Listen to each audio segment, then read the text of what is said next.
భూములను గూర్చిన ఉపమానము. విత్తనములు చల్లడానికి కర్షకుడు వెళ్ళాడు. అతడు చల్లుతున్న సమయంలో కొన్ని విత్తనాలు దారి పక్కన పడి తొక్కబడ్డాయి. ఆకాశ పక్షులు వాటిని తినివేశాయి. మరికొన్ని విత్తనములు రాతి నేలను పడ్డాయి.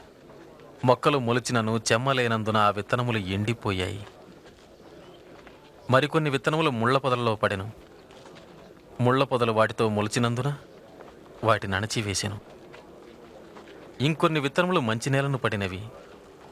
ఆ విత్తనములు మొలిచి పెరిగి నూరంతలుగా ఫలించెను. బోధక, జనసమూహాలు ఉన్నప్పుడు ఉపమానాలతోనే బోధిస్తున్నావు దేనికి? దేవుని రాజ్యమర్మాలు ఎరుగుట మీకు అనుగ్రహింపబడినది. ఇతరులకైతే అవి ఉపమాన రీతిగానే చెప్పాలి. వారు చూస్తున్నారు కానీ కనపడదు, వింటారు కానీ గ్రహించరు.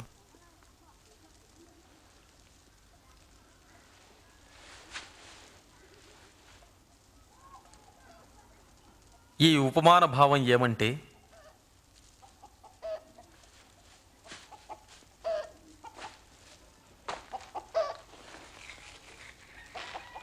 విత్తనము దేవుని వాక్యము.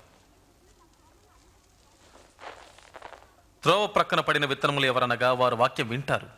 కానీ అపవాది వచ్చి వారి హృదయంలో నుంచి సందేశాన్ని దొంగిలించుకుపోతాడు. వారి నమ్మి రక్షణ పొందకుండానట్లు చేస్తాడు. రాతి నేలను పడిన విత్తనములు ఎవరంటే వారు వింటారు, సందేశాన్ని అంగీకరిస్తారు కూడా. కానీ వేరు లేనందున కొంతకాలం మాత్రమే నమ్ముతారు. శోధన కాలము వచ్చినప్పుడు పడిపోతారు. ముళ్ళ పొదలలో పడిన విత్తనాలు ఎవరనగా వారు వింటారు.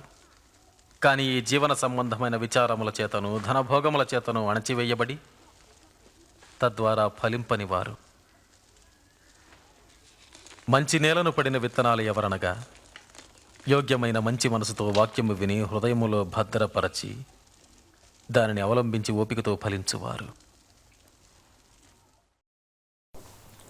ఈరోజు నా హృదయము ఏ భూమికి చెంది ఉన్నది?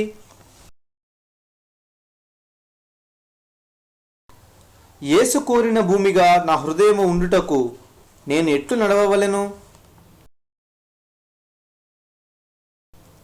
మంచి ఫలములు ఫలించుటకు నేను చేయవలసినదేమి?